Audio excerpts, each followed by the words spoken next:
You? ಇಲ್ಲಿವರೆಗೂ ಏನು ಅಂತ ಗೊತ್ತಿಲ್ಲ, ಆದರೆ ಈ ಕ್ಷಣದಿಂದ ನೀವು ನನ್ನವರು. ಅಷ್ಟೇ ಅಲ್ಲ, ನಿಮ್ಮ ಹೊರತಾಗಿ ಈ ಭೂಮಿ ಮೇಲಿರೋ ಎಲ್ಲ ಹೆಣ್ಮಕ್ಳು ನನ್ನ ತಾಯಿ, ಅಕ್ಕ, ತಂಗಿರು. ನೀವು ಹೇಳಿದ ಯೋಗ್ಯತೆ ಸಂಪಾದಿಸ್ಕೊಂಡು ಬಂದು ನಿಮ್ಮ ಮುಂದೆ ನಿಲ್ತೀನಿ. ಅಲ್ಲಿವರೆಗೂ ನಿಮ್ಮ ಹೃದಯನ ಯಾರಿಗೂ ಕೊಡಬೇಡಿ.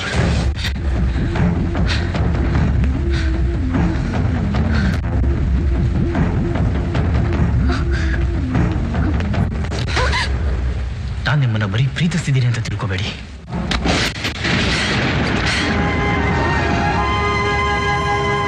ಹೃದಯದಲ್ಲಿಟ್ಟು ಪೂಜಿಸ್ತಿದ್ದೇನೆ.